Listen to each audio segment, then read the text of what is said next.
Welcome to another episode of LunaTalks. So, thank you again for joining me. Like, share, subscribe, but most of all, just listen. And for those of you that have been listening, I appreciate it.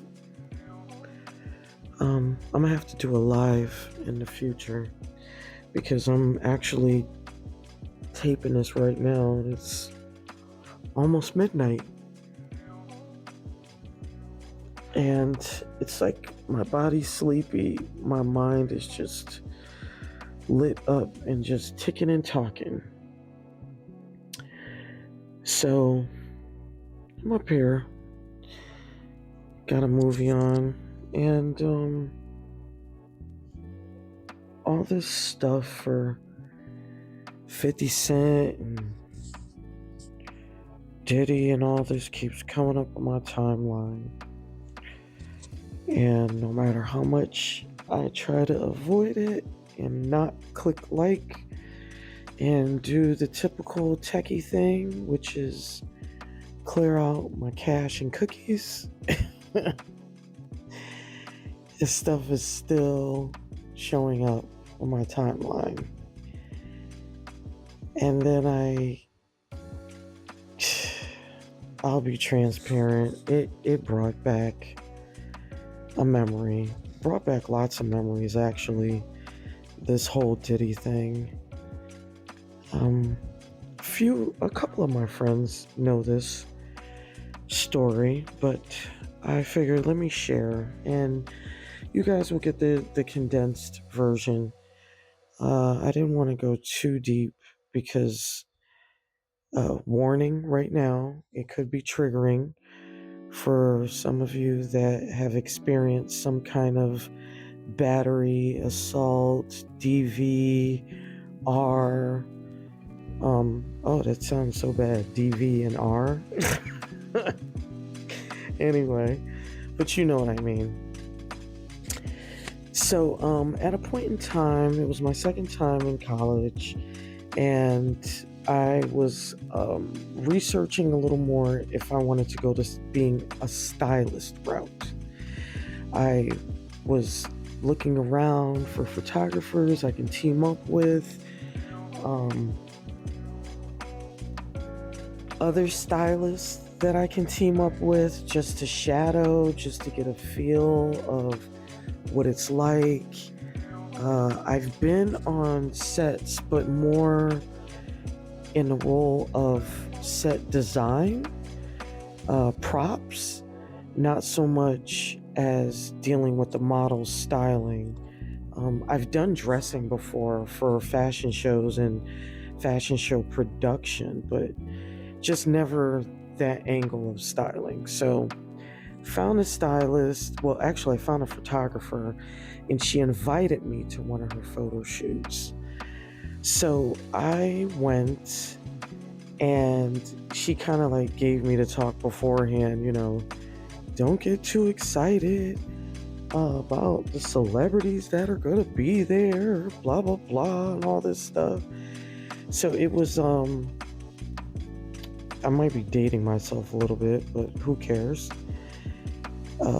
It was two people in the photo shoot. The first was he was an old wrestler, Goldberg, and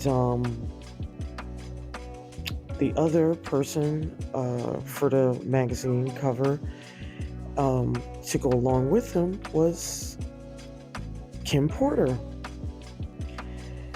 And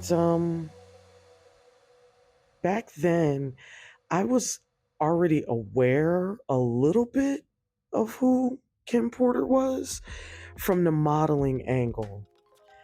I already started to see her in some campaigns, things like that. And Goldberg, I already knew who he was because I was still heavy into wrestling back then. So if anything, I was trying not to fan out because he was going to be on the shoot. So I remember arriving, and, helping out, getting the clothing together, helping with the set. Um, the One of the biggest things I do remember, I must say, Goldberg's spouse, partner, I don't know who she was. She was so freaking hospitable. I mean, the woman was like, "Oh, do you want something to drink? Oh, we have snacks. Oh, you need to go to the bathroom. Come on in." Like, she just was so sweet and nice and so accommodating. I was just like, wow. Because, things like that, like, you just never know what you're gonna get. I always try to go with no expectations, but just ready for any and everything. So get there on set, things are moving along. I'm helping a photographer, she's doing her photos, whatnot. I remember it was a hot summer day, and you know, I say hi to Kim. I mean, of course, the photographer, she introduced us to, everyone on set. And, we're going along and whatnot. We're a few hours in, we take a break. And plus, it was like makeup refreshing, hair touch up, outfit change, and break. So after like 10 minutes goes by, everybody's kind of like chilling for a minute. Um, People are getting some snacks.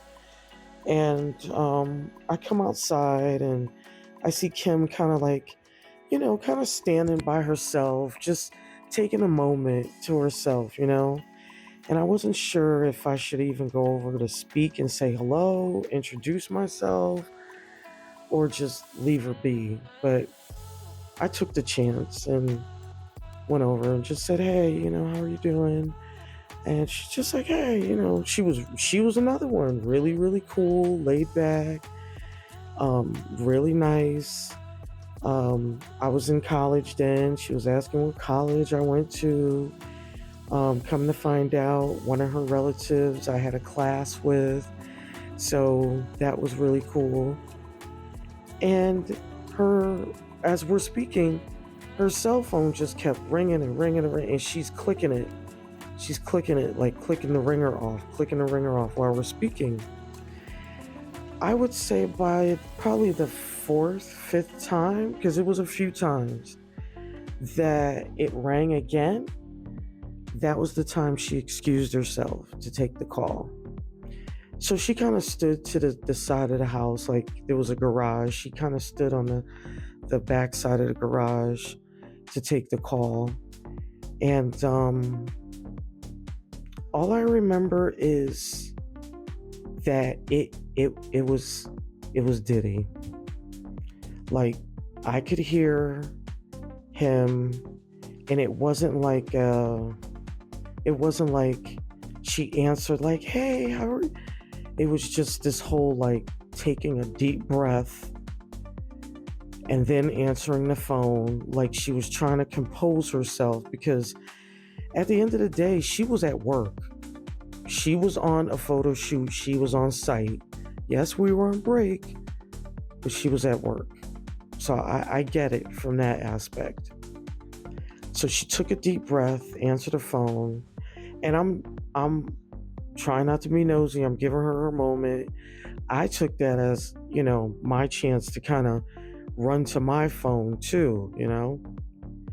So I stood to the side and I'm like going through my phone, and all I hear is Diddy. And he's screaming at her, "What are you doing? I called you. How come you didn't answer the phone?" And he just starts cussing and, "What the F? What's going on over there? Who's on set?" Da, da, da, da. And it was just question after question. And as she's trying to answer the first question, he's screaming over her with another question, then an accusation. Then she's trying to respond, and he screams over top of her again. And by the third time I heard him scream at her, I turned around. Well, I looked at her. I kind of did like a look over around the corner kind of peek. And I looked at her and I signaled and I mouthed, "Are you okay?" And she just looked at me and, "Oh yeah," put her hand, "Yeah, yeah, yeah, yeah, yeah, yeah, yeah, yeah, yeah."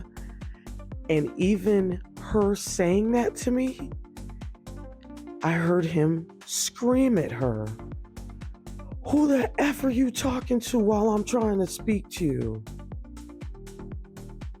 And I stepped away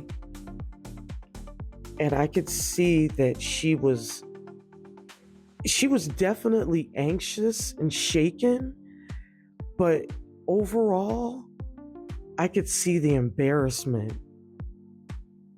Like, she just coiled back and just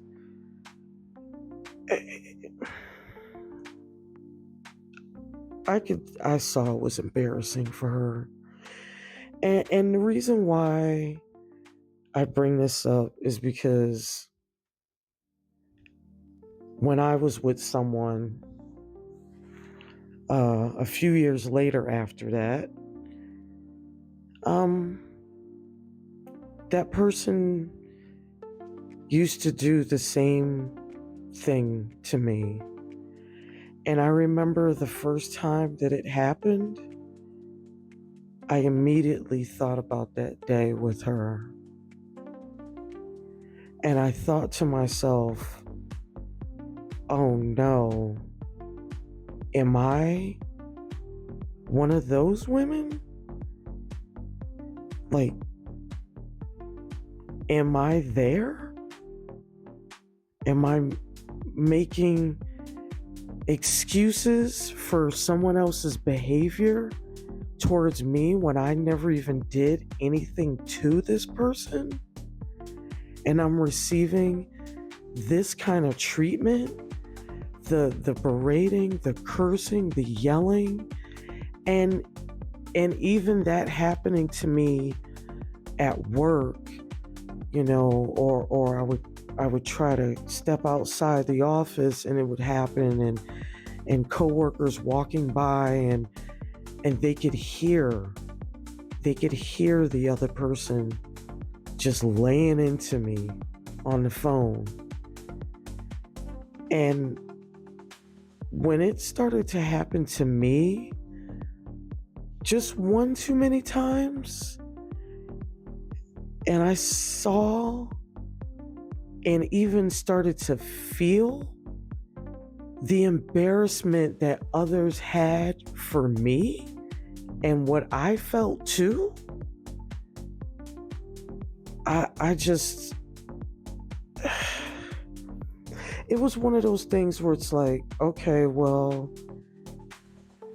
maybe I did, you just, I don't know. I know for me, I immediately blame myself. For what? I don't know. Because it's like when I look back, I didn't do anything wrong. And I'm all about accountability, but I never did anything wrong. I would check in.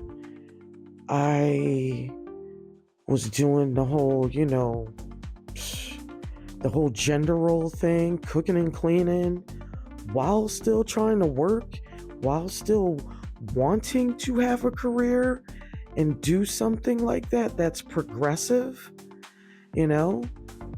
But yeah, all this stuff with the documentaries coming out and and friends hitting me, "Oh, you gotta watch that documentary, you gotta see it."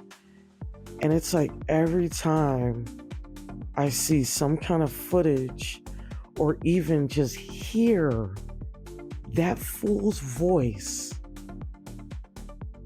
it just flashes me back to that day on the photo shoot. And Men and women, because I know men can be involved in that type of abuse as well. Men and women. I understand it's like you're in a relationship and, maybe that person didn't speak to you like that in the beginning, or you want to chalk it up to, well, maybe it's, maybe they're having a bad day, or it's a bad week, or maybe it's a bad month, or no. I know I didn't deserve to get spoken to or treated like that. And I could tell that day, Kim did not deserve to be spoken to or treated like that either. I don't give a damn how mad somebody is, how pissed off somebody is. That does not give anybody the right to just go demeaning and disrespecting their supposed significant others, because I don't know. I don't know. Maybe they don't respect women, or maybe they're angry about something else and you're the easiest target to lash out at. But yeah, it doesn't make it okay. It doesn't make it right. Friend of mine used to always say to me, she because I shared some of this with her, my own personal abuse story and situation. And she would say, I don't understand people that walk around that angry and full of rage. She was like, if you're that mad, go for a walk. Call your therapist. Call a counselor. Or she would be like, better yet, go change your clothes and go to the gym.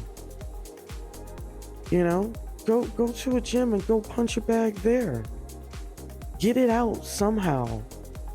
But don't take it out on the person that you supposedly love and that you are in partnership with. It doesn't make it right. And I don't think it's okay to talk to or treat anyone in that manner. It just causes more trauma. It causes more upset. The list can go on. But I know I bring this up because, like I said, that documentary came out on Netflix. And then holidays are notorious times for many different domestic things. DV, other forms of abuse, verbal. It's just, the holidays can be a trigger for a lot of people.